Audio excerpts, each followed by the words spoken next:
you said to me before. Yippee-ki-yay, mother...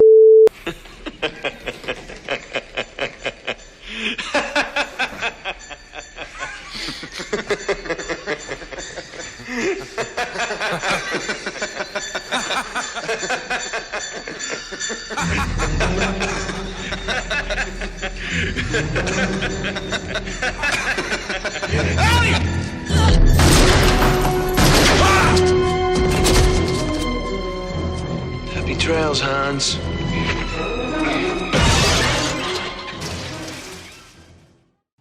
Welcome to Franchise Killer, a podcast where we pick movie franchises or wannabe franchises, review them film by film, and see where things went wrong.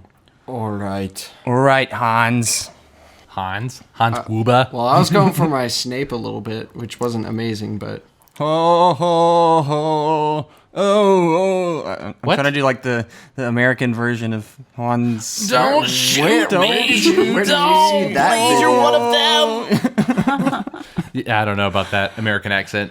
Anyway, I'm Reese, the host of this podcast. To my left is... David. Further to my left, Irina. across from me, Snape. also known as... Noah. And up at the top of Nakatomi Plaza, we have... AJ. All right. Dude, he better get down. That thing blew up.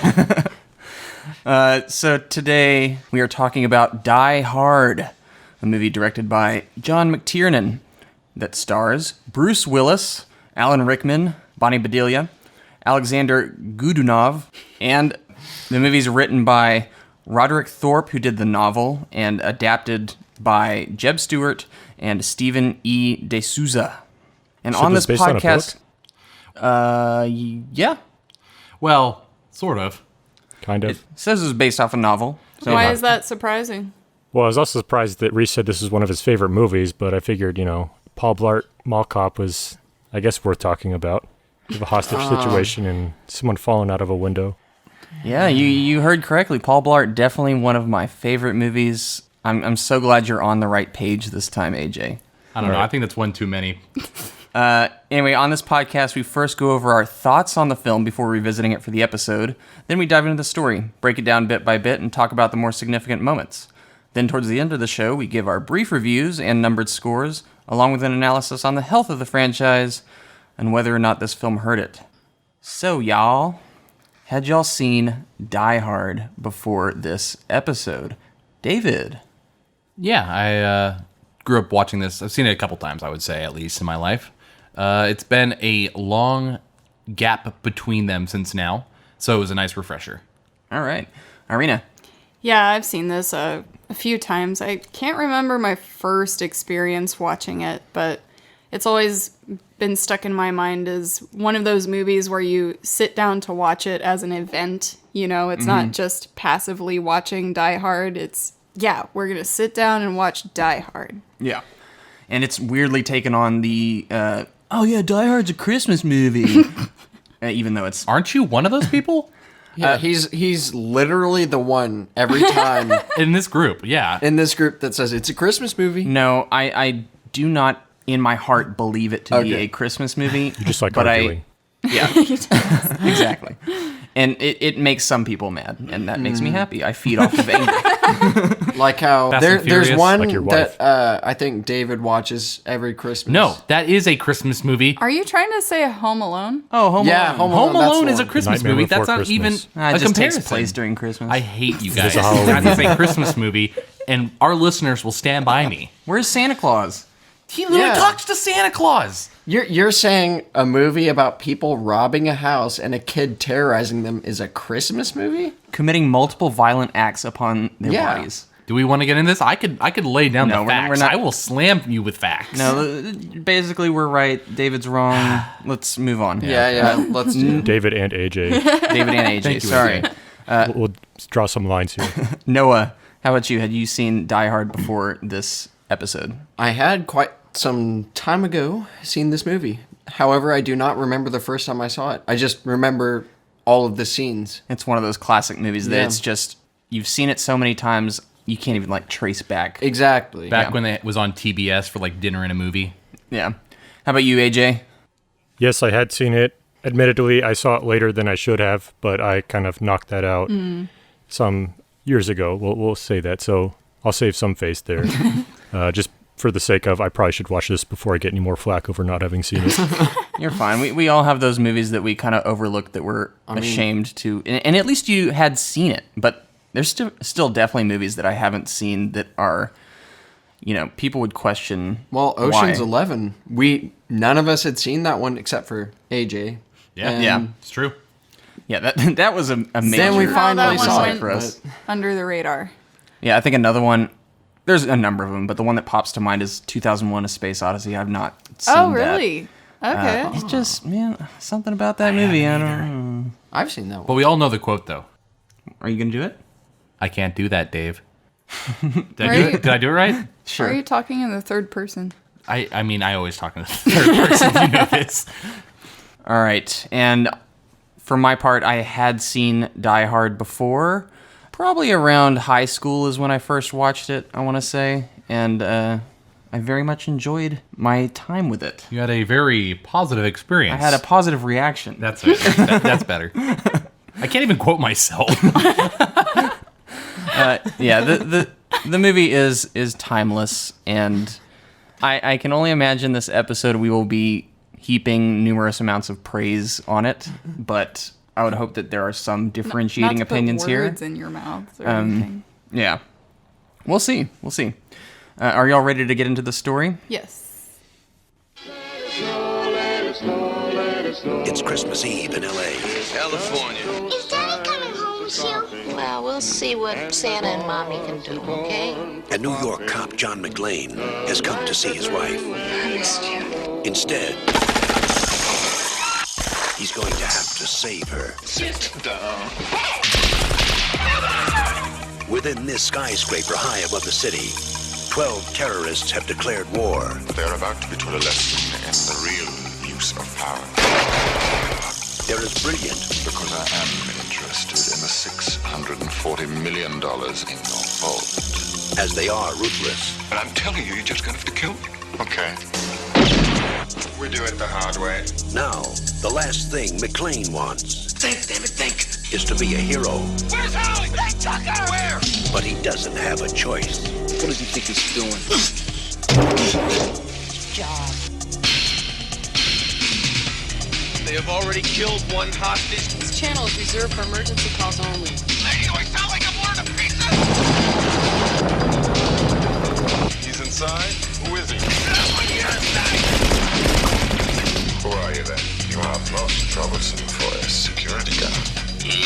Sorry, wrong guess, huh? Would you like to go for double jeopardy? Do you really think you have a chance against us, Mr. Cowboy? Yippee-ki-yay, mother. On Christmas Eve, 1988, NYPD Detective John Mcclane arrives in Los Angeles intending to reconcile with his estranged wife, Holly. He is driven to Nakatomi Plaza by his driver, Argyle, to attend a Christmas party held by Holly's employer, the Nakatomi Corporation. Argyle waits for Mcclane in the garage. While Mcclane changes clothes, the tower is seized by a German radical, Hans Gruber, and his heavily armed team. Those inside the tower are taken hostage except for Mcclane, who slips away. Dun, All right. Yeah, you should have written down some names on your arm. Yeah, check my notes. Also, because that's in the movie. Yeah. All right, guys. What do we think of the opening to this movie? Basically, John Mcclane and Hans Gruber were both introduced to at this point, and the chess pieces are being set up. Well, we also got Argyle in this opening scene, who has to be one of the best underlying sub-characters. Yeah. And don't forget that, I don't know what his name was. He was in that list somewhere, but Was it Alexander? his name might as well be Christoph? Chad. Eddie. There's a bunch of Chads in this movie. The one that... There is one particular there's one Ellis. particular... overwhelming Chad. Oh, the one that worked. Talking about there. Ellis. Yeah, Ellis. This guy was not German, though. He was not. He was just this... Ellis. His name is Ellis. Yeah, AJ's got it. yeah, Everyone Ellis. ignore AJ. I heard him the first time. I like how I'm like, hey, let's talk about John Mcclane and Hans Gruber, and you're all like, what about all Argyle. these sub-characters? What about Argyle and Ellis? No. Yeah, in that third movie, that one guy too. No, let's talk about Okay, Bruce seriously. Willis. McClane. Seriously, John Mclean, I really like the beginning of this film because it's very humanizing. The kind of movie you're going into, you don't expect that to happen much, where without saying a lot, you already established that here's a guy separated from his family. I don't know exactly why or how, but there are still connections there. He has You get the daughters. sense that it's work. I think Yeah. his wife moved away for work and he couldn't go with her. Yeah. I think is what it's going for. Or even something as accessible as watching him being nervous on a flight. That's where immediately most of the audience is going to have that same experience and already relate to this character. Mm-hmm. So it's a very clever move to begin the movie like that. So one of the things that this movie did that not many action movies had done before that made it iconic is to replace the big, strapping, muscular hero with an everyman. And Bruce Willis is that everyman, the guy that you believe could get in a good fight, and but it's his wits and it's his personality that gets him through the situation, not only his brawn. Right. Which normally, 2 years before this movie, you'd have Arnold Schwarzenegger or Sylvester Stallone in this role. They had so many other people in line, though, before him. Yeah. There was like 10 other actors they wanted before Bruce Willis, because before this, he was only like a comedian or something. This role is kind of what Bruce Willis was born for. Like, Die Robert hard. Downey Jr. got Tony Stark. This guy gets John McClane. Yeah. You can't get any better. Even for though John this McClane, guy. there was no real expectation beforehand. It's like now he's created this role where yeah. no one else would be able to do it the way he does it. Well, that's kind of the same way Iron Man was, because no one cared about that character. Then Robert Downey Jr. Made came people and care. made it happen, pretty True. much. But Hey, yeah, cue he me does up such again. a good job. So you had some actors? Yeah, we did. First off, Frank Sinatra was the first person that was actually offered to. Makes zero sense. Yeah. Well, he played the character in a movie that I think the second book was based on, or first book, something like that. Yep. And Clint Eastwood, who also turned it down mainly because he was so freaking old. Or was that Frank Sinatra? They were both old at the time. Yeah. But then they also had Sylvester Stallone, Harrison Ford, Robert De Niro, Charles Bronson, Nick Nolte, Mel Gibson, Richard Gere, Don Johnson, Burt Reynolds, and Richard Dean Anderson. So Richard Gere, I could not picture that either. yeah, there's a long list of people, and Bruce Willis was young and not exactly on that cool list yet. This is the movie that set him up to be a lister for the action movie franchise. Yet he still got a pretty massive paycheck out of this. It was like a yet unheard of like $5 million to star in this movie, which was a lot. And I know Bruce Willis was beginning to, really shine as a star, but he didn't have like a star-making role like this one under his belt. So it was, kind of surprising. Yeah, and he did a good job, although I feel like this is very similar to how he might even be as a person. I mean... At least, at the time. I mean, it accentuated characteristics, perhaps, as is everything, but... It's so sad he sleepwalks through, like, all his roles now. Like, this is, like, prime Bruce Willis. Yeah. This and Sixth Sense are, if you want an example of what Bruce Willis is capable of and why he was such a big deal at the time, watch those two movies. What about Pulp Fiction? Yeah. Okay, that one too. But I feel like Sixth Sense is even a bigger showcase of his dramatic ability. It's more focused on him. In Unbreakable that one anyway. is another good one. Unbreakable is very Another good. shine. I want to one. loop back around to what Irina was talking about within the movie and the characterization, the humanization of John McClane. We have, like you said, the precedent of Stallone and Schwarzenegger, like the big juggernauts that never run out of ammo, like they're just godlike, you can't touch them. You've got a very human character here who's, literally beating his head against the wall after saying something he regrets right away. Like, he's very flawed, and we see that. And so, like you said, he's an everyman that we can already put our own self in his shoes. we can imprint on it for sure. So let's pivot over to Alan Rickman, which this was apparently his first big screen role as Hans Gruber. He was actually a little hesitant to star in the movie because he didn't want to be forever typecast as the villain. And that did kind of ultimately end up happening, but I would still say it was to his ultimate benefit. And if you look at the the breadth of his work, I think that it really benefited him to star in this film. Because I could not picture another person in this role. And who was it that was actually about to play this character? You had it right, David? Neil. Sam Neill? Yeah, Sam Neill. Perfect. I could honestly see him playing it, but I don't know if he would exactly bring the nuance that Alan Rickman does in this scenario. I think he would do a great job as a villain, but Sam I like Neill Sam Neill in can other be roles. quite a scary villain, though. Deep, what is it? Deep something horizon? No, Deep State Horizon. no. What's that Paul W.S. Anderson movie in the Soldier. spaceship where he's like Satan, or he's you know Well, what? he's Omen. How I Met Your Mother. Not quite. Oh, I know what you're talking about. Oh my gosh. Yeah, what was Event that? Horizon. Yeah, Event Horizon. there you go. He's scary in that. He also he's plays a pretty pirate frightening. in. I can't remember what movie it's called, but Honestly, though, Well, yeah. Alan Rickman. Yeah. Yes. That's who we got. I think he's phenomenal. He hasn't quite changed up his acting style since this movie. Literally not at all. I mean, I haven't seen every movie he's ever done, but his delivery, his cadence has carried on from movie to movie to movie. Yeah. You go up until the most recent, like Snape in Yeah. Harry Potter. He's just so good at it. You were like, why would you change it? I think there is a certain brand of actor where, and I have this issue too, where they can't exactly change certain aspects of themselves, and one of them is the way their voice sounds, the way they do their lines, for instance. But if they do it consistently in a certain way that's effective, they're almost bound to be typecast like he is. He doesn't really. He's not much of a chameleon. He doesn't really. What's the word? Blend into a role exactly, but he plays his own brand of villains so well that you love seeing it repeated.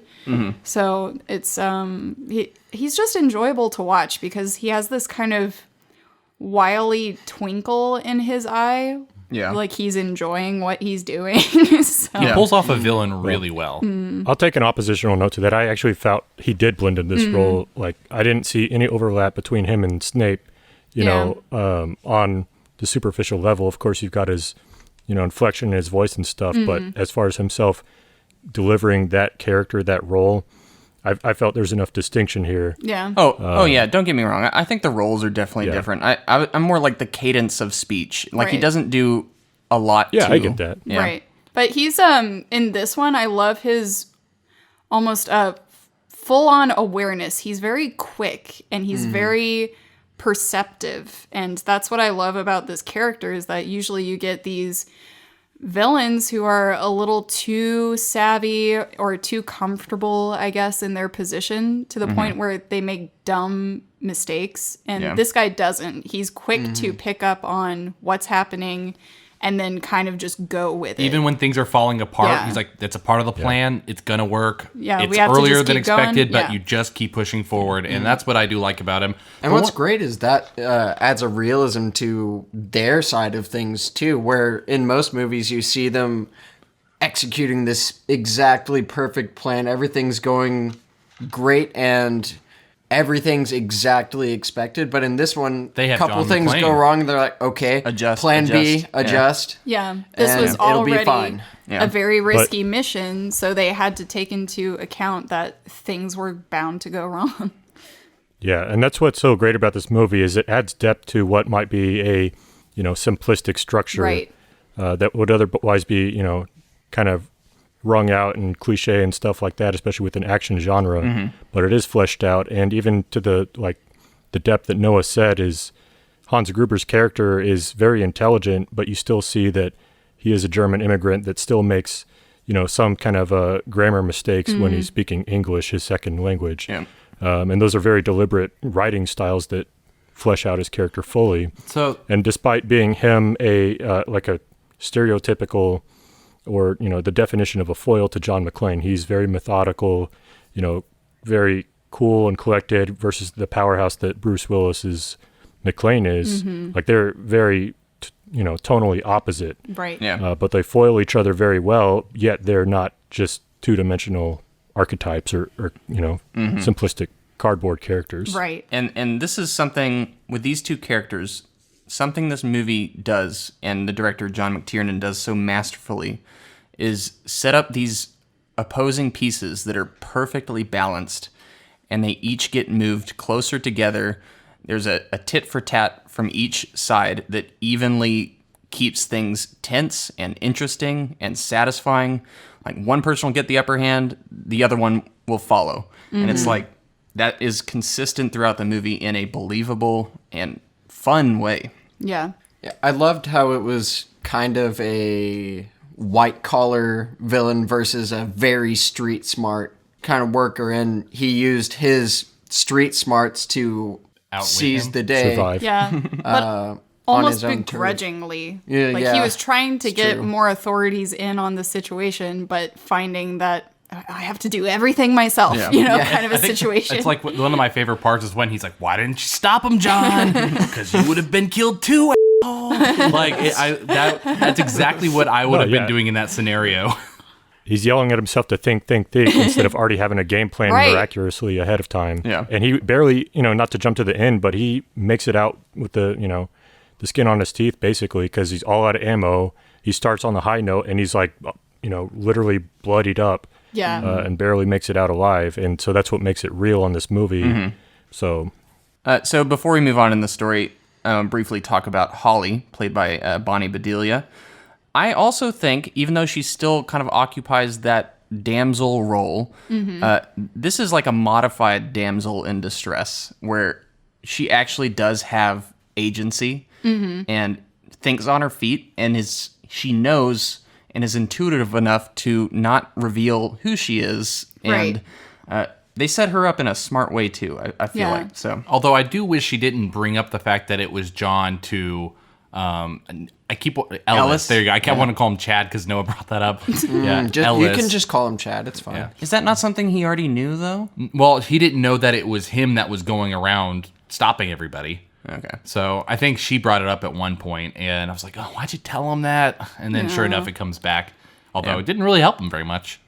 But I guess I could ask you, Irina, what is your opinion on her? Does she do that role justice? Yeah, I think this is one of those scenarios where I don't feel like you have to force in a female role just for there to be a female role. Like, there can be a male-heavy film, and I'm still fine with it. But for the function that she plays in this, she acts as part of the reason John Mclean is so just, fighting tooth and nail. Because obviously he would want to help hostage situations, but because she is in the midst of that just creates this. She's almost more like relied upon in this to be the drive behind what he's doing. Yeah. And I like, with the little moments that we have with her, she does feel like a real person. Yeah, and there is actual... And a good counterpart, too. Like, they have, in some ways, similar mental capacities. Like, they're both quick, but... Yeah. Yeah. And I'll talk about... Well, she's an executive. Right. Like, she's made it to, the second in charge of this big company. Right. She's, like Reese said, she's got autonomy, authority. Like, she's making decisions here. And, you have the symbol of the watch that was a gift that, shows up later on. But it elevates the whole storyline instead of being a simple damsel in distress. And they leave on a note of tension. They're, literally arguing when she leaves, and then everything happens. Yeah, and how she's so also we're adjusted... still waiting for that resolution. She's also adjusted back to her maiden name. Yeah. Gennaro. Yeah, Gennaro. All right, let's move ahead. We've already kind of discussed things later on in the plot, but we're just going to go through it anyway. Gruber interrogates Nakatomi executive Joseph Takagi for the building's vault code. Gruber reveals he plans to steal $640 million in untraceable bearer bonds. The gang is pretending to be terrorists to conceal the theft. Takagi refuses to cooperate and is executed. Theo is tasked with breaking into the vault. Mclean, who is secretly watching events, triggers a fire alarm to alert authorities. Tony is sent after Mclean, who kills him, obtaining his weapon and radio, which he uses to contact the Los Angeles Police Department. Sergeant Al Powell is sent to investigate. Mclean kills Marco and Heinrich, recovering the latter's bag of C4 explosives and detonators. Seeing nothing amiss, Powell prepares to leave when Mclean drops Marco's body onto his patrol car. Powell summons the LAPD, then a SWAT team lays siege to the building but are neutralized by gunfire on the ground floor and anti-tank missiles fired by James and Alexander. Mclean throws some C4 down an elevator shaft. The explosion kills the pair, ending the assault. As far as this next segment goes, though, this is where I start getting more invested because Al is awesome. Yeah, I love Powell. I love how they finally get him on board, and I think that was because it started when John sets off the fire alarm. That was his great idea to get the police involved, and then, of course, outsmarted by Hans Gruber and called him off. Yeah, This is kind of the heart of the movie. Yeah. Just their whole camaraderie over the radio and just friends in the making. getting to know each other. It's like a prequel to a buddy cop movie. Where it's Yeah. like, this is how they met.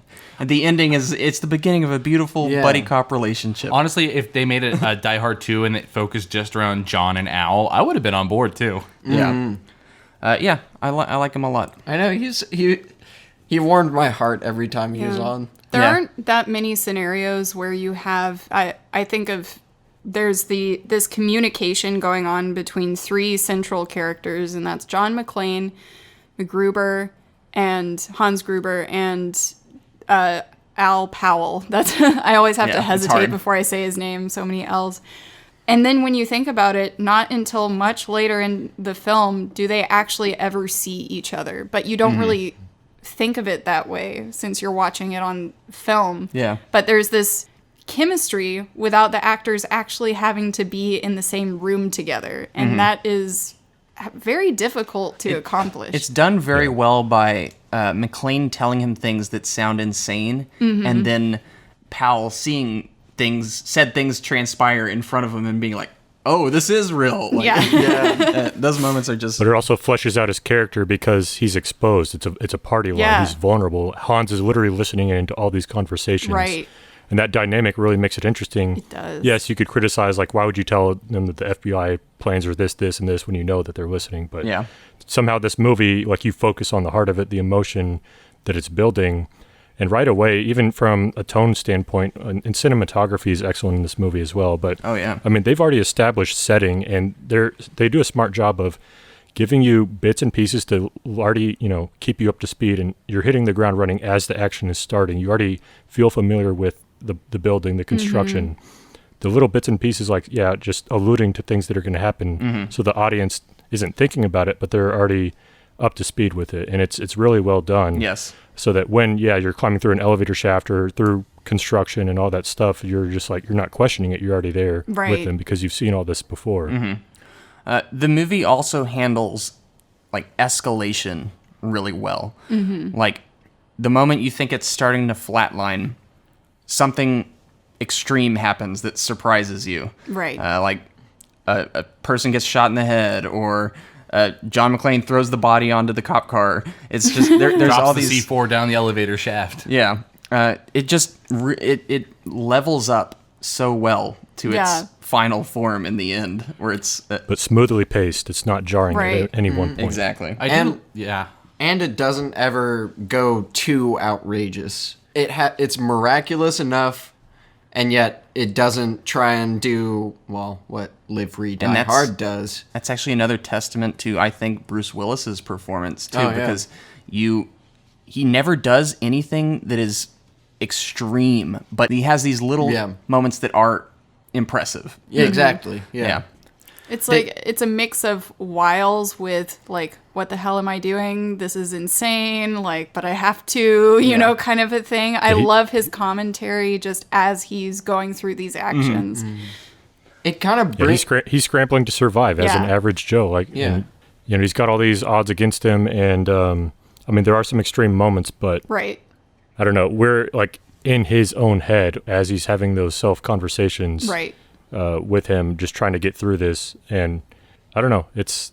I don't know. In a way, this is like a comparison in the same time frame to Rambo.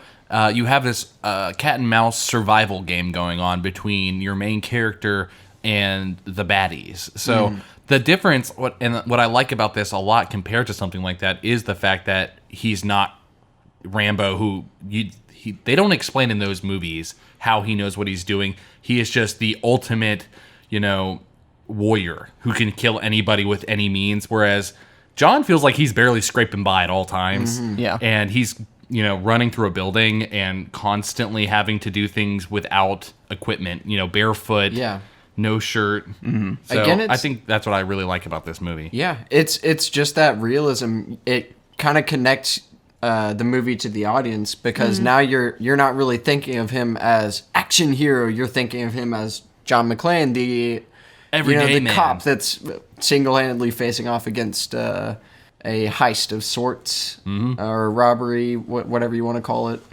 and just doing the best that he can, which is really cool. It makes his feats stand out more, even though they're not as crazy as Vin Diesel Or John Wick taking 50 people out in 30 seconds. launching himself across the freeway onto an opposing car that is also all driving. enjoyable, but for different reasons. Exactly. This is the thing about great action movies, and I would actually lump the first Rambo into this. Many people look back on the first Rambo as, oh, he must kill like 50 people in that movie. He actually only killed one person. Wait, really? Yeah, in First Blood.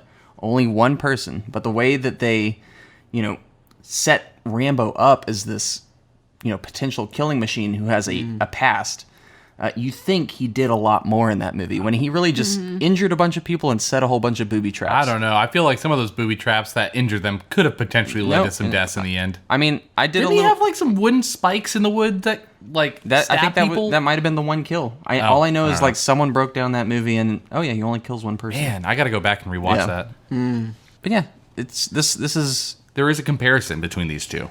Although, I would say this one's still more believable. Down to in a way. earth. But I do also want to level maybe my one and only negative criticism towards this film, and that's that I don't think the score is good. I think it serves its purpose. It keeps the movie propulsive. You didn't like the constant references to Ode to Joy? I liked that. I don't consider that part of the the composed the musical film score by Michael Play it Kamen. a lot. Yeah. There is one nice musical cue that he writes towards the end of the movie that's pretty heartfelt and actually has a bit of a melody to it. But other than that, it's just a bunch of just loud strings, and that's fine. I'm engaged in the movie, but I could not hum the music to this movie. I can't to you remember it at all. Like, I didn't really notice any music. However, this is that type of movie that's so steeped in realism that it almost would take you out of it if it had a notable theme.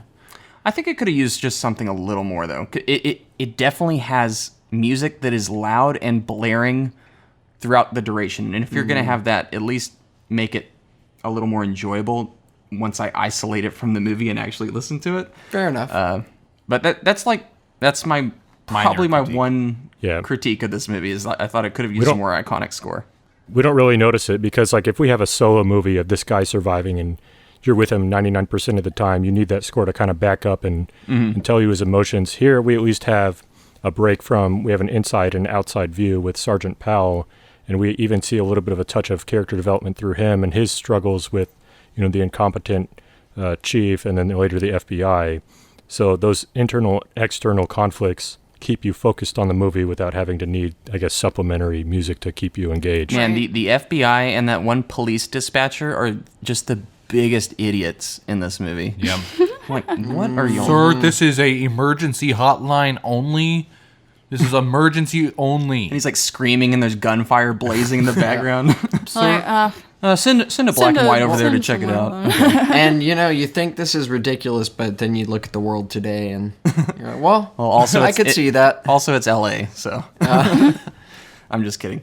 Well, it's interesting you brought up L.A. and he's a New York cop, and that's what, later I'll talk about too, but this movie really feels like it encompasses the American spirit. It's Americana, and, it furthers that average Joe element that we've been talking about. He's, it's coast to coast. We got a New York guy in L.A., and I don't know, it just kind of really fleshes that out in every single dimension that surrogate. And you've got, everyone deals with incompetent bosses and and the red tape of bureaucracy and stuff, and the enemies are here foreign, and it's not the Nazi Germans. It's still foreign enough. You got even the weapons they use, the MP5 and the Steyr AUG were very foreign at this time.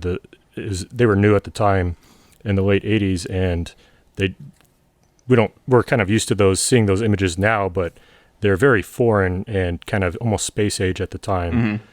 But here we got, John Mclean with his tried and true Beretta, and just everything's kind of American. Yeah. And so it really involves that spirit, and the tone of this movie is what I think makes it stand the test of time as well. They also compare him to a cowboy, which obviously Americana and everyone tries to relate to. So it kind of does a dual thing with that. They're constantly referencing cowboys in this, and I love that. Absolutely. Yippee-ki-yay. It's the new Western. Yep. Yeah.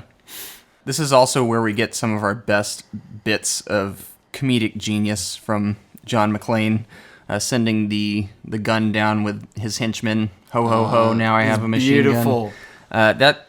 That's one thing I distinctly remember watching the movie the first time and being like, I love John Mclean. That was so good.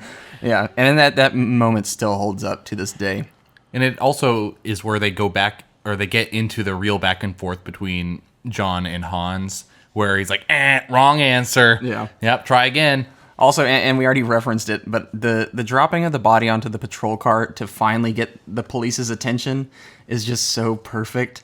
Like, you see him getting back into his car, and in the reflection of the windshield, you see the body just slam into the car, and so good. Pal just reverses for like 5 seconds. Welcome to the party, Pal. Yeah, it's so good, so good. But those moments still totally hold up. Hilarious. Yeah, all the quips. I mean, they're. I don't ever think that they go cheesy. Like, they're funny, but there's it's almost peppered throughout the movie. There's a ton of quotes, and I don't know. It lends itself to the enjoyableness of this movie without going overboard. Yeah, again, it doesn't seem like it's made for the audience to laugh at. It seems like it's something John Mclean would actually say or do. I think it's because Bruce Willis is inherently becoming John Mclean. And I know that there's the moment, I'm sure you'll edit some of this, but the yippee-ki-yay mother line that he apparently improv'd, because he was just supposed to say yippee-ki-yay. Oh, that's and good. he added that at the end to make the crew laugh. It was supposed to be a throwaway line. Yeah. And they liked it so much that they kept it. And now it's something they've had to put in every single movie. It's his since. catchphrase. Yep. No, that's it. It's the American way. Yep. I think that is basically representative of what he's doing for this character here too. Is just, it's like we mentioned before, it's just this actor put himself into the role, and that's why we love it. Like, the writing is definitely responsible for that, but when you get the right actor, it's a perfect marriage almost of the script with a real person. Yeah. To this day, he still claims that it was his favorite role to play, and Oh, I can tell. Even though he lost some of his hearing. yeah. Ooh, how did he do that? In this movie, there was so The much boardroom scene. gunfire. Like, That's one of how? it, he lost like Man. 75%. When he was under the hearing or table. something. What was that? When the scene where he's under the table at the Oh, boardroom was with that the the zigzag specific table. one? Okay. Yeah. Gosh. Yeah, because I mean, he shoots like 15 shots in that, and he's holding his handgun like right Yeah. next to his ear. Man, I never knew that. Yeah.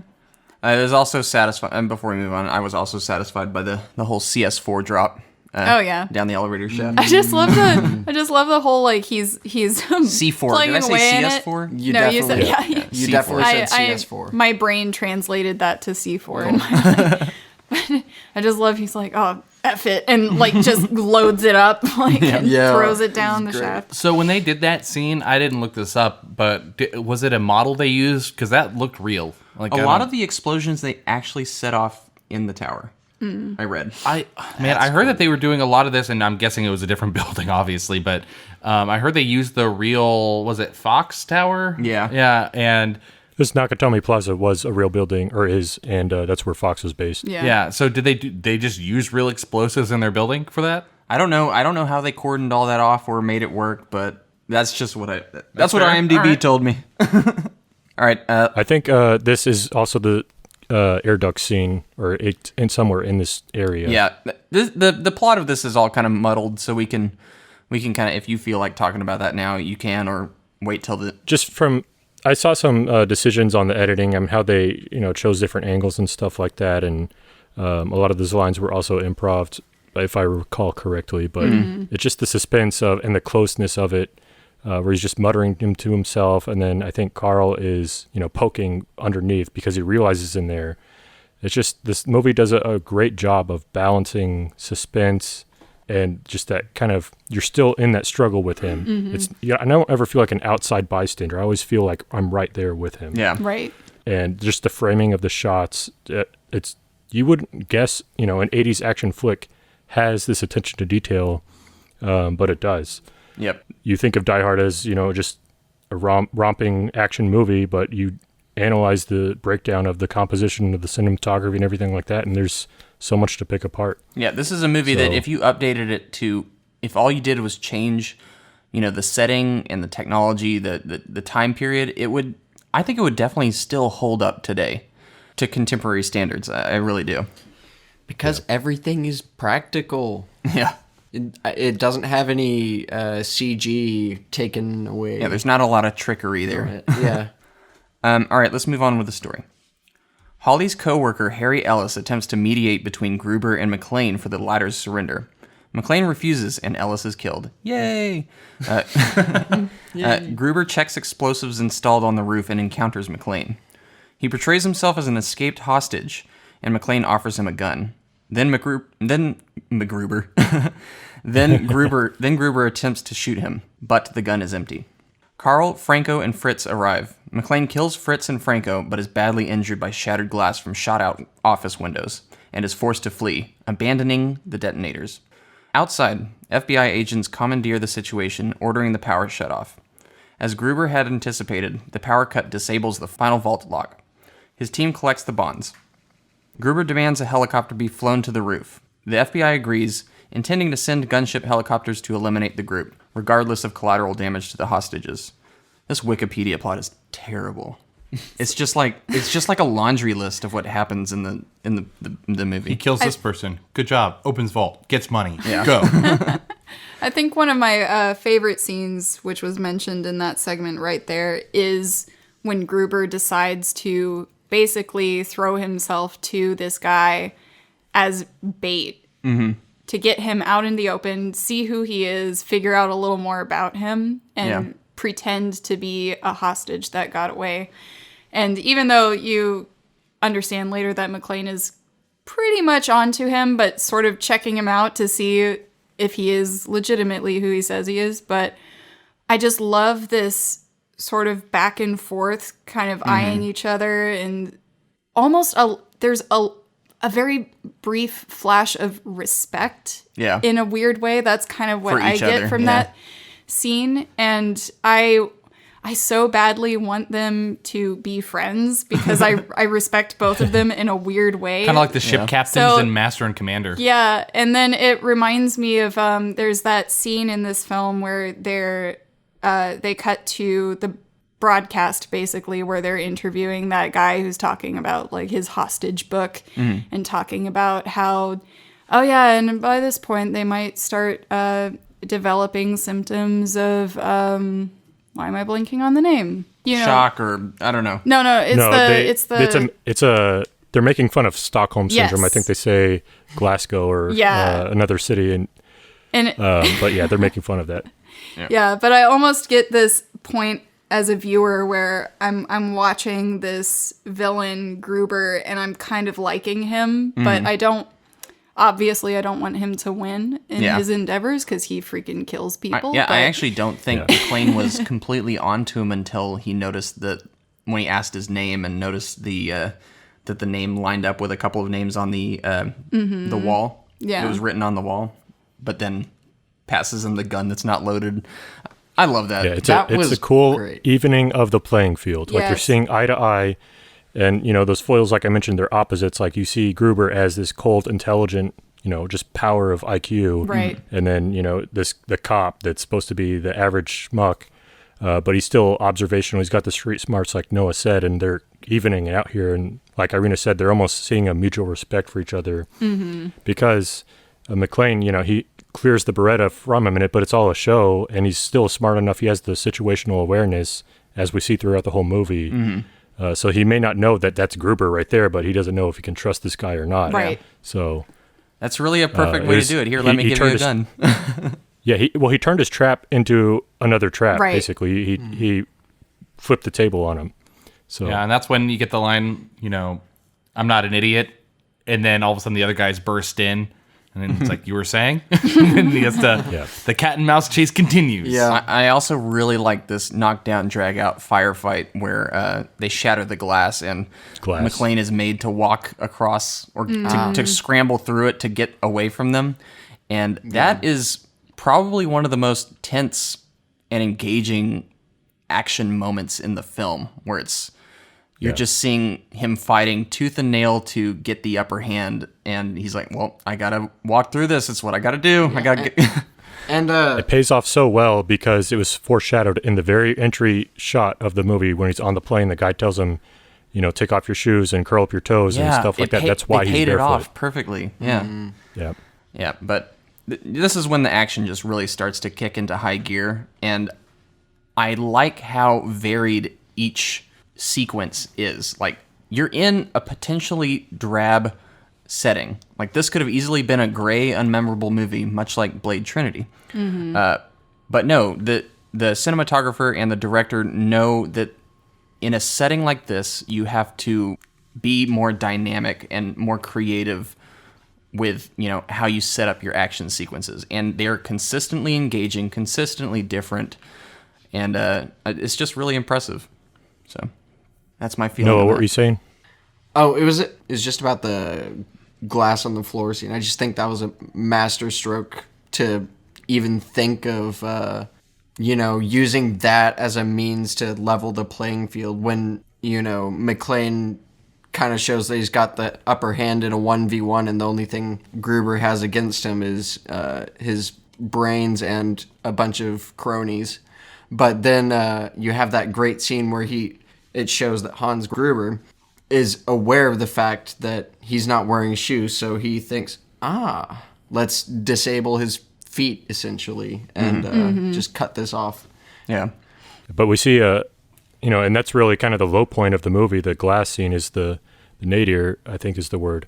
It's the emotional low point because John is basically almost dead. He's out of ammo. All his machine guns are all gone. He barely drags himself to this bathroom, trying to stitch himself together. We have this backlit image. It's really cool aesthetically. And then he's on the radio. Literally, he's basically telling Powell, if I don't make it out of this, tell my wife this, this, and this. And then Sergeant Powell tells him his story about he shot the kid. And I mean, it gets heavy. Yeah, it does.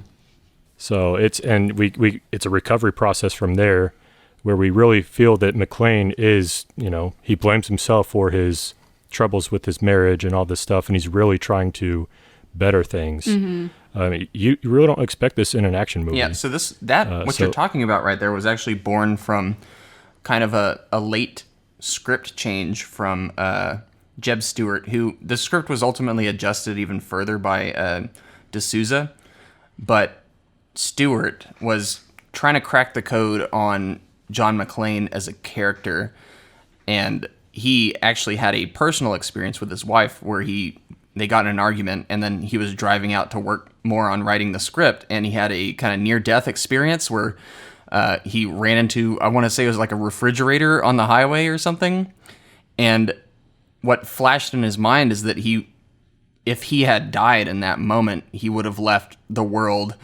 not having resolved this issue with his wife, like leaving on an argument. And basically the script changed to kind of center around that and give Mclean a more emotional, meaningful reason to stay alive and get out of the situation, so that he could resolve things with his wife and get on better terms with her and make up for, being maybe not the best husband. So yeah. And in contrast to that deep sincerity we were seeing from him, then we cut to Ellis playing his, spinning his tail and trying to ply his terrible craft at being a salesman. And it's really funny because, he's obviously in this cheap looking suit, and it's got the huge shoulder pads, which is even for the time period, like you can tell that he's like overcompensating a little bit. Yeah. Yeah, and that's contrasted with even Gruber. I think even mentions it later, how he likes his suit and the quality of the cut. Like even those small details, like just all further the the message or the theme. Yeah. And then Ellis, like we all hate him, but it's kind of interesting to see that little dynamic between him and Gruber just losing his patience. Yeah. That raises the tension even more, I realize, because before this, it almost seemed like Hans is more relatable because he's kind of almost nice in a way to some of the hostages. He's fair, like bathroom breaks. Yeah, I'll bring in a couch for the pregnant woman. Yeah. But the second this guy comes in and wastes his time, he's like, no, he kills him. It's just instantly. He doesn't even waste any time with him. And you go, oh, yeah, that's right, Hans, very bad. He's definitely okay with killing people. Yeah, and that was another, I think this was I watched actually... 60 Minutes. This was a D'Souza script change, I think, where he kind of wanted to make the villain not the worst of the worst, like not a uber terrorist. He wanted to make him like, oh no, they're just trying to make a lot of money, but he's also not afraid to kill if he has to. Yeah. Throughout the movie, you almost forget that he killed the Takeda. Yeah. Takeda. Yeah, because in that moment you're shocked that he just kills that guy, but then afterwards he's just got this suave kind of air about him. He's a James Bond villain kind of guy, and he's very charismatic. So you're like lulled into, oh, right, I like this guy still. Yeah. And then he straddles that line pretty well, where he's not completely despicable, not mustache twirly either. Yeah. Yeah. And similar to his face-off with Mclean, him with Ellis is just, you get this expression from, and I think this is Alan Rickman himself, that he does not respect this man, this Ellis guy. It's just kind of like everything that is disgusting. It's not gentlemanly, almost, is the impression I get. But with Mclean, he could have just tried to shoot him in the back, but he had almost too much respect for that guy to shoot him immediately. He had to let him know, like, yeah, I'm the bad guy. I won this chess match. You're dead. It became a rivalry instead of, straight up, you're my enemy. It was almost, like you said, a chess match where he finally outsmarted him. And then John McClane outsmarted his outsmarted. Then we have the multiple tiers of, the pursuit by Carl, who is off the hook. Right. He's deranged. He's, trying to get revenge for his brother's death. Yes. So you have, multiple approaches to everything, and that all just furthers the tension and the internal struggle that we're feeling for John to want to survive. What's incredible is all of these various subplots that are set up, and there's not a lot of them, but they all have meaning. None of it seems like fat on the bone. Right. Every little dynamic is part of the puzzle, and without one of them, it falls apart. It's packed with so much more than you would expect for a hostage situation. You would think, oh yeah, here comes the hero, save the day, kill the bad guy, everyone's saved, and he gets the girl.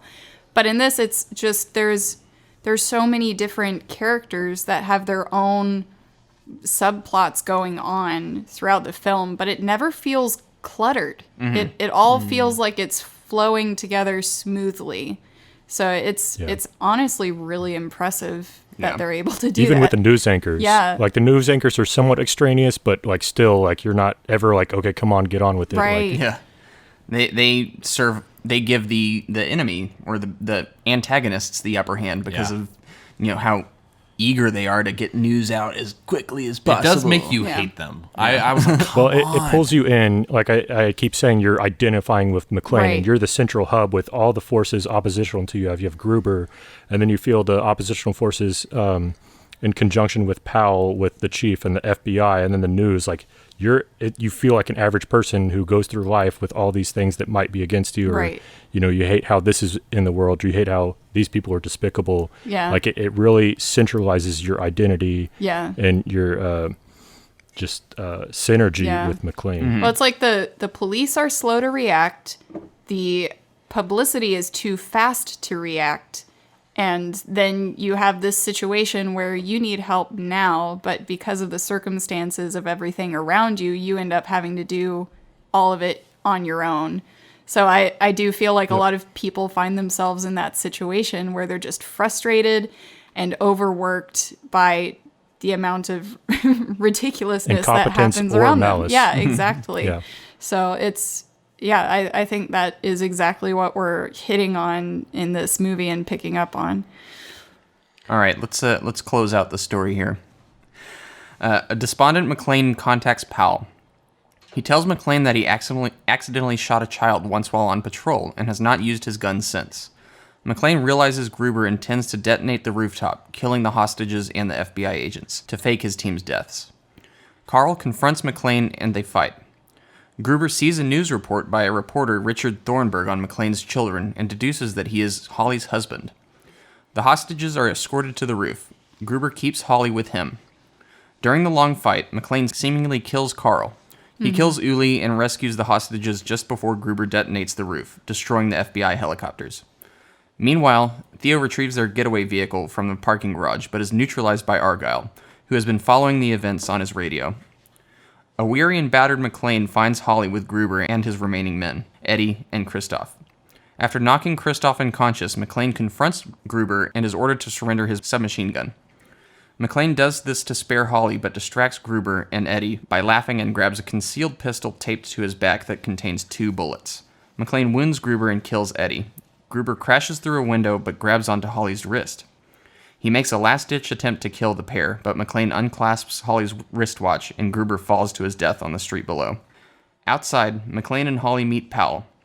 Carl emerges and attempts to shoot Mclean, but is killed by Powell. Thornburg arrives and tries to interview Mclean, but Holly punches him. Argyle crashes through the parking garage door in the limo and leaves the area with Mclean and Holly. Oh, happily ever after. Yeah, I don't want to jump all the way to the end, but like I actually got kind of emotional at that moment where at the end when Mclean He finally sees Al. Yeah, Mclean, Holly, and Al finally are able to put faces to names, and there's this mutual like, you know. I wanted some more touching music, like some cheesy, I don't know, like Enya or something, when, as he's looking at Al from across the street, and they just have this moment where their eyes lock. That would ruin it. Well, we got the punch with Holly smacking the news anchor in the face. That was very satisfying. And it rounds out her character and the whole resolution, the denouement, like he and Holly get back together, but it's not like forced. It's not like, oh, this had to happen. It was inevitable. Like that's how the story works. The whole symbolism with the watch in the beginning, where the watch was the symbol of their distance and the fracture in their relationship. And it's even supposedly got some inscription, which he says, I'll see it later, I'm sure.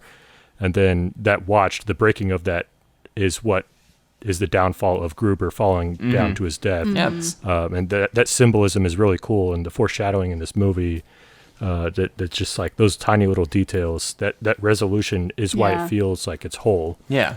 So again, not something you would expect to find in this genre of film, but you do, and it really does round it out. It's the rare action movie that actually does have more meaning to it, surprisingly, and you can.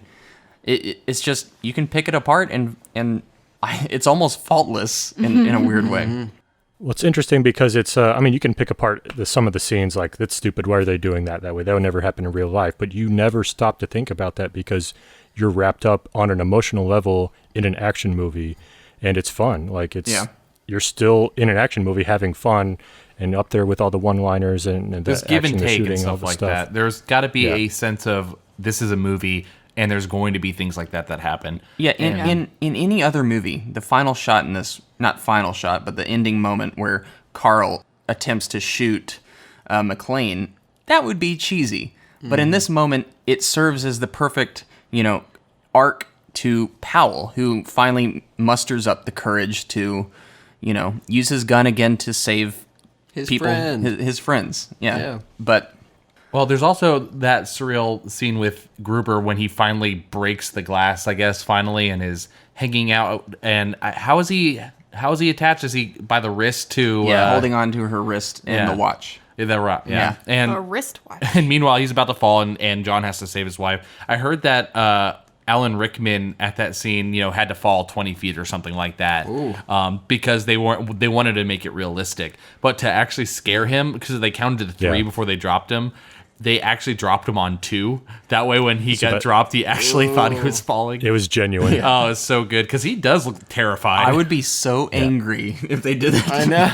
That's mean. But it got the shot. It did. I do really like that moment, though, where, and I'm backing up even more, but where Mclean's up against the wall, seems like it's game over, but he has the pistol taped to his back. Yeah. And 2 bullets left. yeah, the way he takes them both out is so cool, so satisfying. And just smokes, he blows the smoke from the gun that's not there, but just, there's your cowboy thing. Yep. Yeah, basically. Coming in again, and holsters it, or I don't know what he does, but he puts it away. And I just thought the execution of that was so spot on, and like applaud worthy in the theater. Yeah, I'm imagining watching this if it had come out now, and people would be clapping. Man, I wonder what this went against in 1988. I guess we'll get to it. Yeah. So do we have any final thoughts on the story to Die Hard? I guess somebody did die hard. I guess a few people died hard. All right, so that closes out the story portion of this podcast. It's probably a little shorter for Die Hard, but I think everything has been said on Die Hard before, so it's hard to, kind of come up with anything completely new. But let's move on to the next portion of this podcast. We're going to take a quick break. Stay tuned.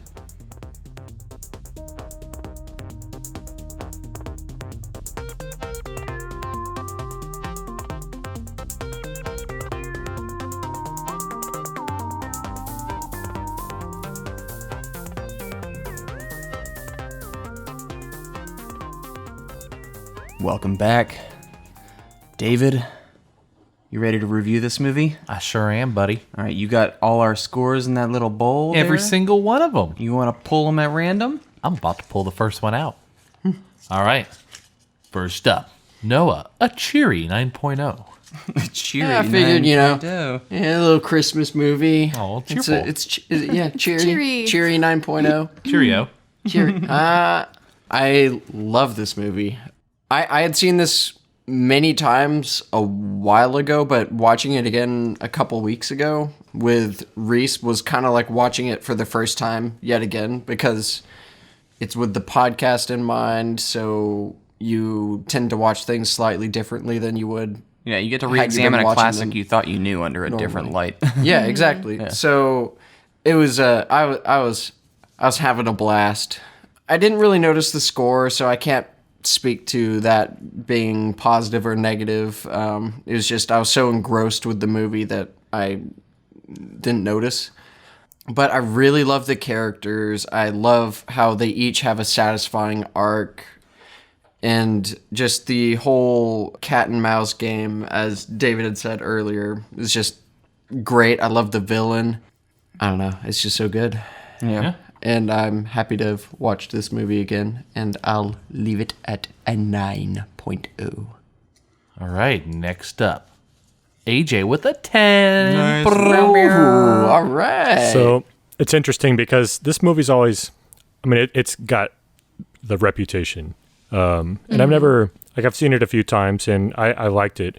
I never really think of it as one of my favorite movies or something that's incredible or anything like that. It's good. It's definitely up there.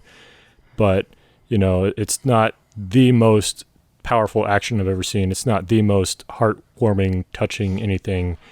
So why a 10? And especially where you could pick apart a couple flaws. But really, I think a lot of what is in this movie that is so good is pulled together by the director McTiernan. Yeah. Yeah. And just this movie is an action movie from the 80s, but it is, like I mentioned earlier, it is part of Americana now. And it's because it's got simple structure. It's got something that's, the traditional bones of a story structure, but every aspect of it is fully fleshed out with detail that is it's so well done that it's it's not in your face. Oh, this is so artistic. This is so, ahead of its time or anything like that. It's just it's effortlessly drawing you in to a synergy with John Mclean, who's pit not only against his situation and, all the action within Nakatomi Plaza, but, the outside world as well. Like you feel like you're with him, at least in spirit. And the cinematography, the photography, there's some excellent shots in this movie that really hold up well today, and I think were also influential. And a lot of those kind of go by the wayside, really. And the story structure itself, it's the exposition in this is how you should do it. When you have something that's a guy shooting up the place at its bare bones, trying to get to the girl. But the exposition draws you in. There's foreshadowing, symbolism in something that it's really, kind of a dumb action movie. Alan Rickman here is probably the best portrayal of a villain, in my opinion. And it's kind of an AJ-ism for me to say, again, that the best protagonists are made or broken by a strong or weak antagonist. And Gruber here is an iconic antagonist, and he's not the most, like Reese said, he's not a mustache-twirling villain.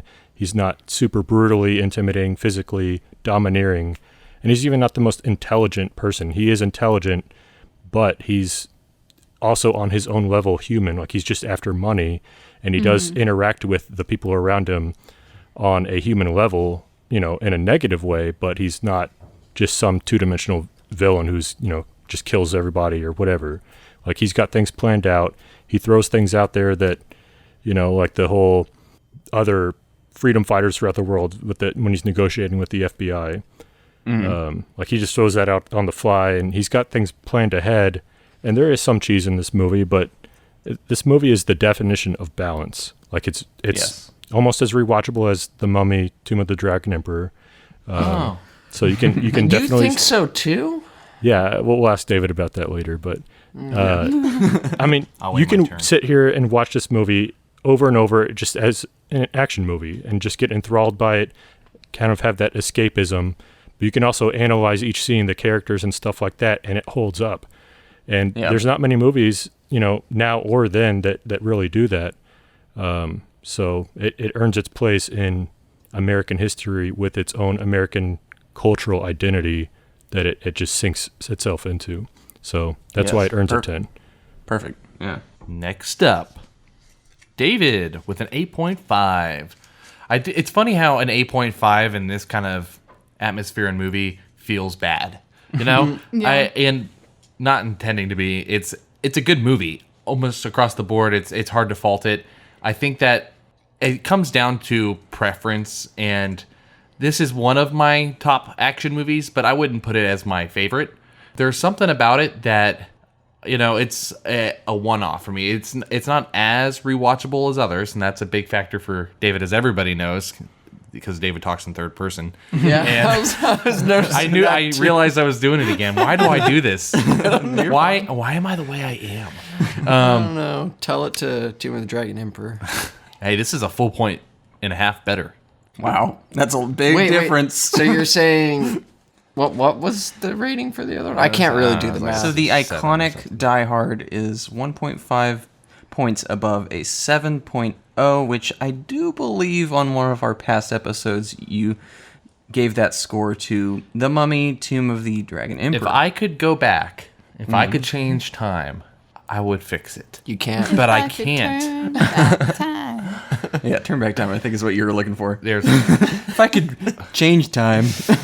I mean, that would work too. I guess, yeah. I just need not to the change phrase. everything. Yeah, but continue. Sorry. It's just not a great movie. Die Hard is just kind of one of those ones that falls flat on its face. Wow, yeah, terrible. You're gonna make A lot of some enemies. people mad. No, I definitely feel like my dad had this on a lot, and I can definitely relate to it, and I do feel like I'm there with John. I don't know. There's just something that it doesn't click 100% for me. You don't jive with the 80s. Yeah, maybe that is it. Maybe it is the 80s. Yeah, because I definitely jive with the 80s for some reason.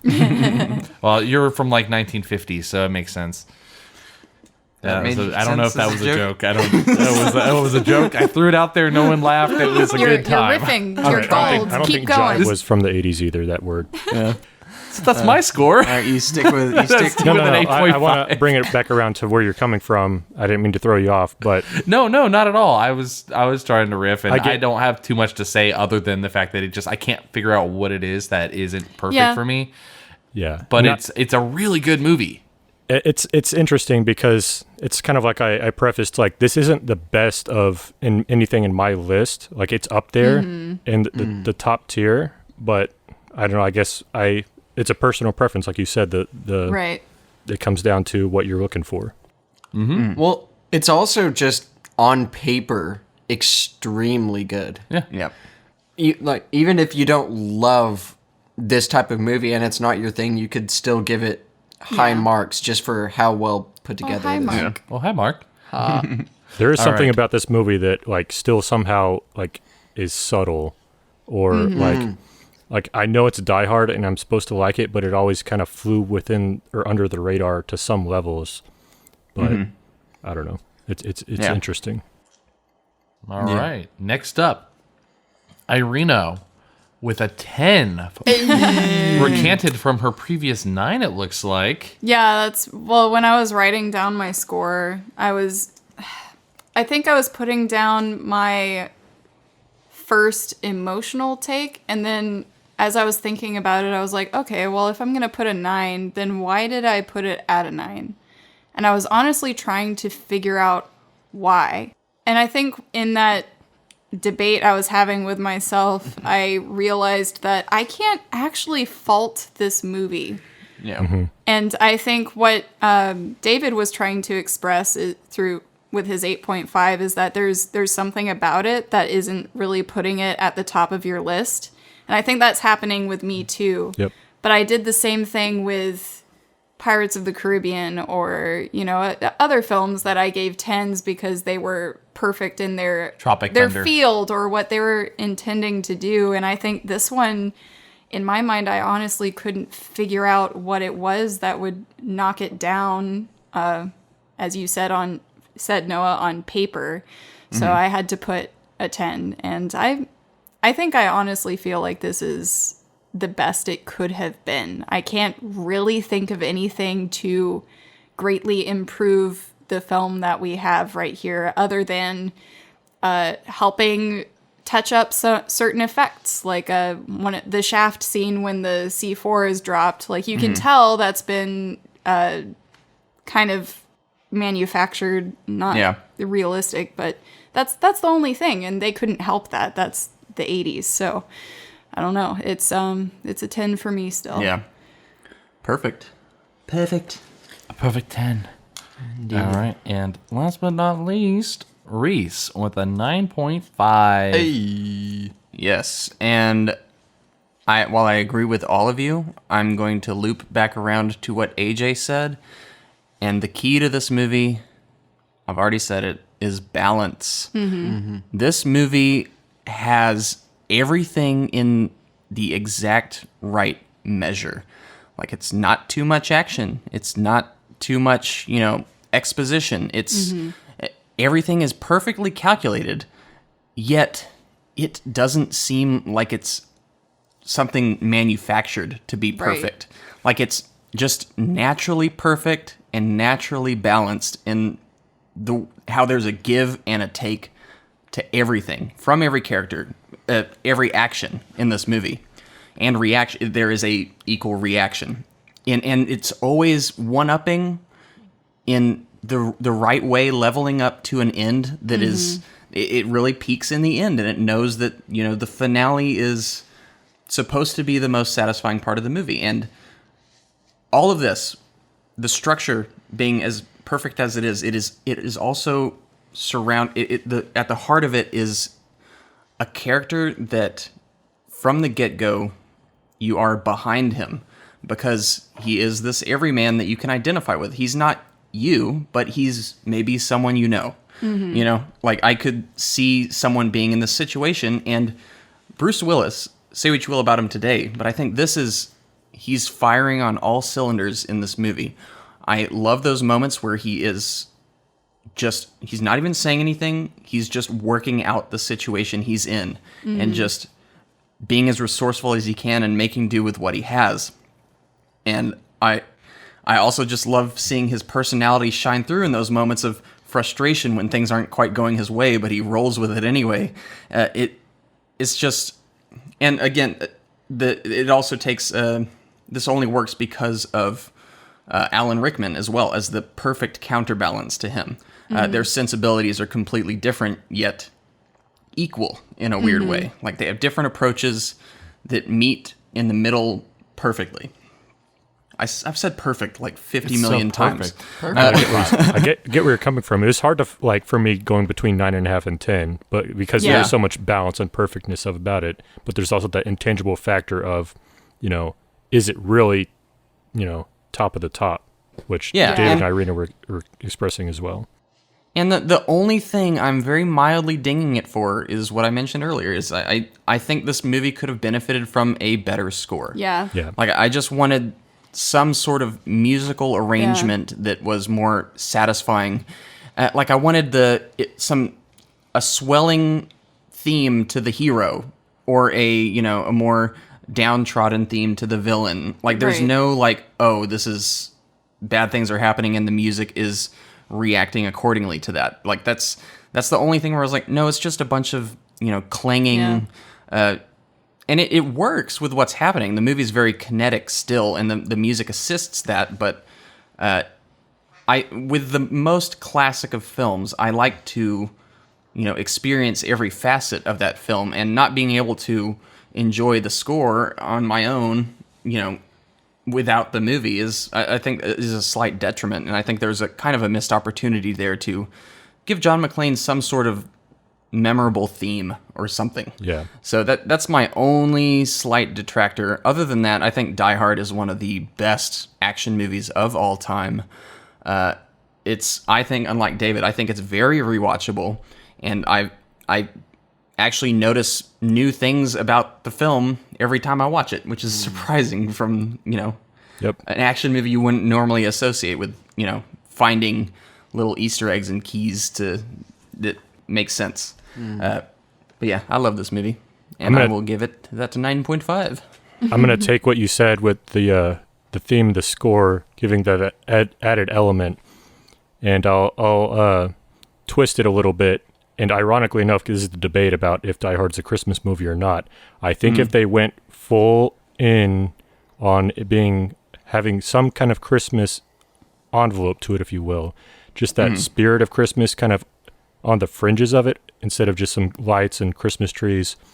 Like, he does whistle, I think, I don't know which jingle it is, but... And there's the ho, ho, ho. Yeah, very memorable, right? I think if they pushed that a little bit harder, that would really finally give this... the best word I can think of is an envelope or wrapping paper. Let's go with that. Like, if you put that Christmas bow on this, just to really kind of give it that sparkle, I think that would have elevated it. And I think that's what it's missing. Could have. Yep, there you go. You heard it here. Not a Christmas movie. But that's why we're releasing it around Christmas. Yeah. Everyone has their own Christmas movie. I was trying to tick off a lot of people.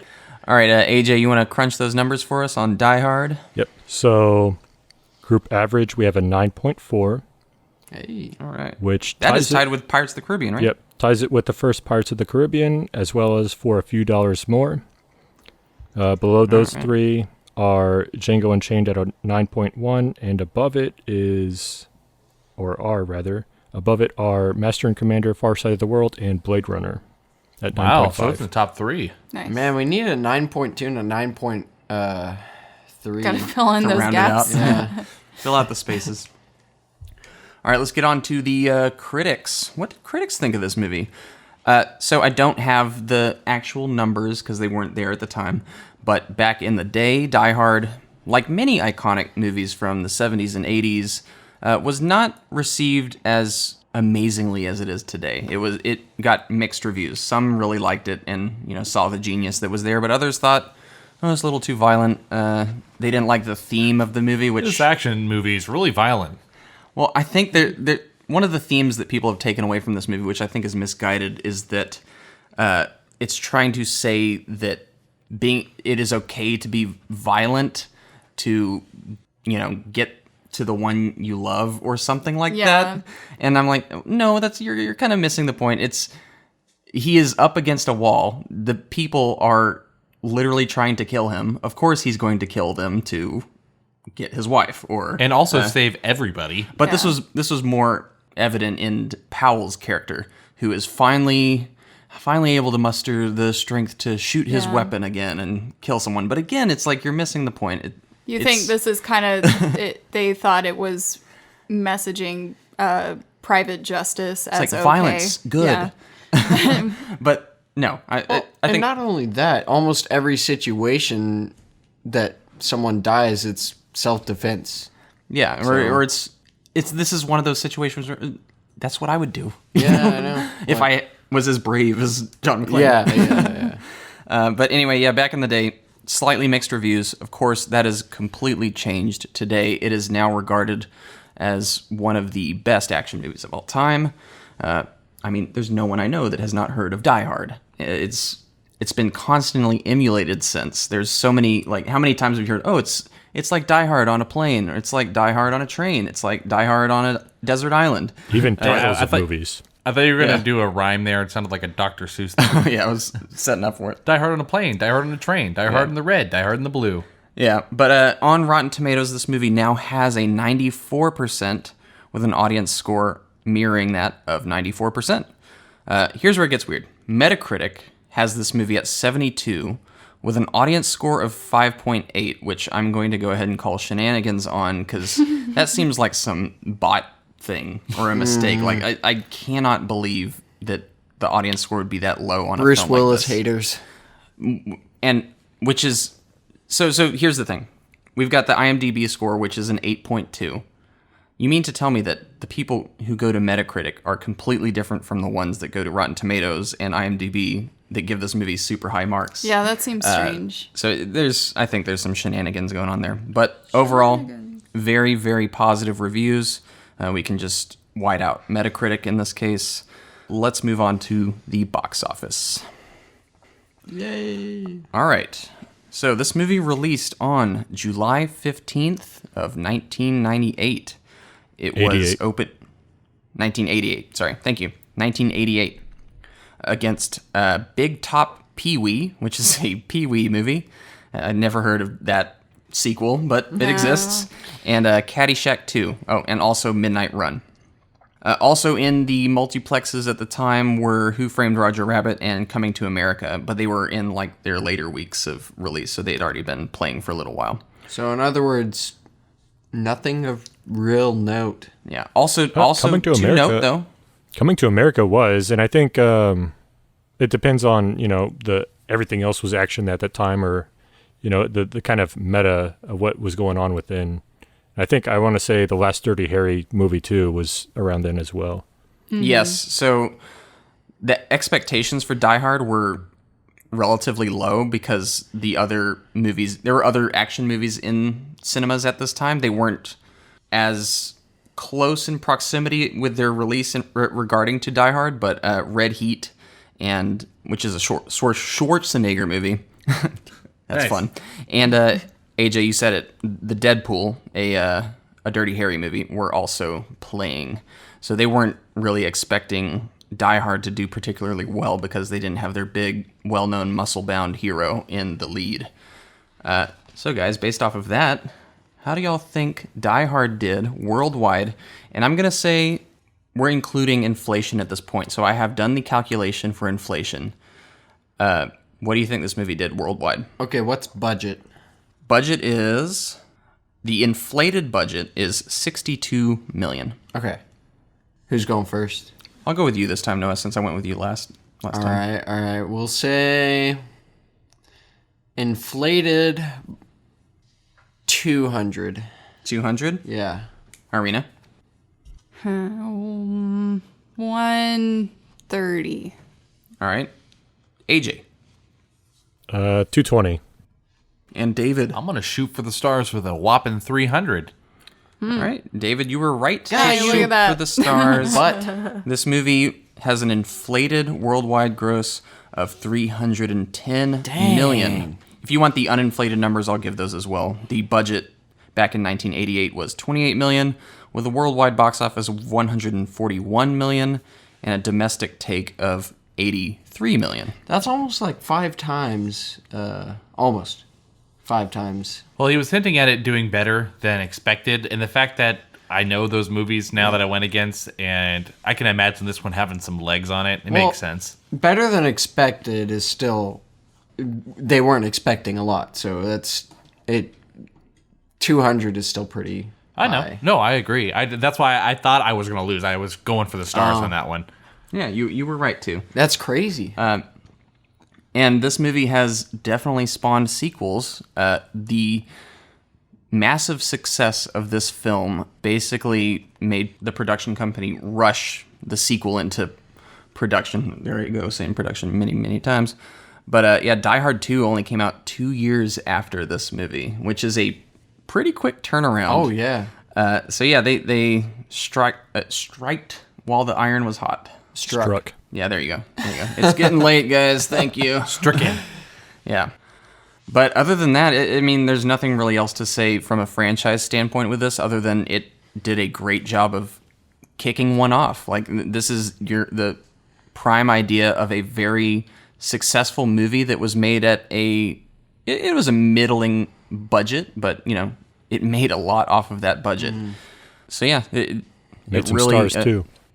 Kicked off Alan Rickman's yeah. career. Definitely. Yeah, totally not Bruce Willis's career. Yeah, not at all. I actually did mean to look up what Bruce Willis had been doing before. He was doing a TV show. I can't It was remember. Midnighting was the TV show. Yeah. But I do believe he was in films before this. He was. But before this, he was still kind of a nobody, though. Yeah, he was. He was definitely a young and new guy. I'm just saying Alan Rickman, especially because this was his first movie. Did we say that? Yeah, this is Alan Rickman's first movie. Wow. Yeah, That's crazy. I mentioned that. I thought you did. What a good first movie. Yep. What a good job for a first movie. Yeah, I know. He was doing theater, I believe, and then someone saw him and they're like, hey, this guy's good. This could be bad, but Movies. I don't recognize any of the movies he did before Die Hard. We have Sunset, Blind Date, The Verdict, and The First Deadly Sin. So yeah, I would say this Die Hard definitely made a bigger star out of Bruce Willis as well. I feel like I had heard of Blind Date for whatever reason, but Blind Date.